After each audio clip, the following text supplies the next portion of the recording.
22/5/2024 को सुबह 9 साढ़े 9 बजे पुलिस स्टेशन को एक महिला की डेड बॉडी हरवटीपाड़ा धानीबाग में जंगल में गिरी है, ऐसा इंफॉर्मेशन मिली।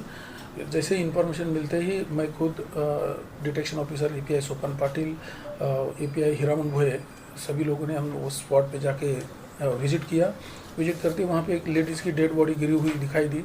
उसका गला काटा गया था, 2 जगह पे स्टैबिंग हुआ था। प्रथम तौर पे कि उसका मर्डर करके डेड बॉडी फेंक दिया है ये दिखाई दे रहा था। इसके लिए जिनको ये पहली बार पता चला, जो सरपंच थे उस गांव के, उनका हमने स्टेटमेंट लेके 302/201 के तहत केस दर्ज किया।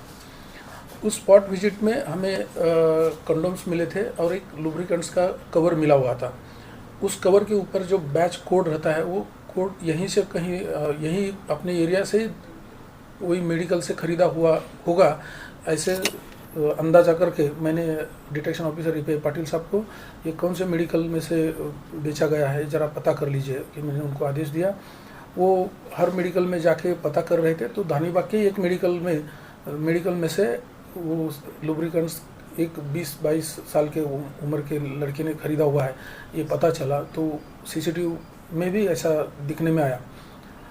इन बिटवीन हम लोग जो डेड बॉडी जो मिली थी उसने बुर्का पहना हुआ था, तो उस हिसाब से वो मुस्लिम की लेडीज़ की डेड बॉडी है ये पता चला था। इसके लिए हम लोग अपने एरिया में मुस्लिम लोग जितने भी रहने वाले हो, मतदार यादी में नाम जिनका है वो हम लोग ढूंढ रहे थे।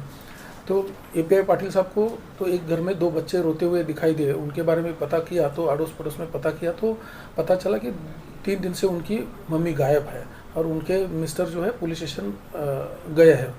तो साइमल्टेनियसली वो पुलिस स्टेशन भी आए थे, तो उनको पूछने के बाद पता भी चला।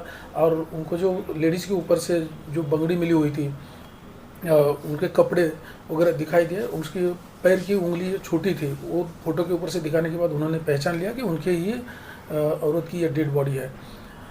तो फिर भी और ज़्यादा पता करने के लिए, कंफर्म करने के लिए हमने उनको जे हॉस्पिटल में डेड बॉडी देखने के लिए भेज दिया। डेड बॉडी देखने के बाद उन्होंने बता दिया कि ये डेड बॉडी उनकी औरत की ही है। उनके पास जो इन्वेस्टिगेशन कर रहे थे उससे पता चला कि उनकी औरत का और उनका सगा भांजा है, उनका 2 साल से अफेयर चल रहा था और 2-4 दिन पहले उसने इस एरिया में भी देखा था और उन्होंने मारा होगा, ऐसा उन्होंने शक जाहिर किया। और उसका मोबाइल नंबर उनसे हमें मिलने के बाद उस मोबाइल का हमने एनालिसिस किया तो वो दिल्ली में है ऐसा पता चला। तो तुरंत हमारे डिटेक्शन ऑफिसर सोपान पाटिल और स्टाफ दिल्ली गए और कल रात को उसको ताबे में ले लिया और आज सुबह हमने अरेस्ट किया है। कोर्ट में रिमांड के लिए भेज दिया गया था। कोर्ट ने 10 तारीख तक रिमांड मंजूर किया है। मर्डर की उम्र क्या है सर? उनका 35 साल। और मर्डर जो आरोपी है सर वो उसका बैकग्राउंड क्या है? बैकग्राउंड में या बेसिकली सिद्धार्थ का रहने वाला है और मोल मजूरी करके रहता है।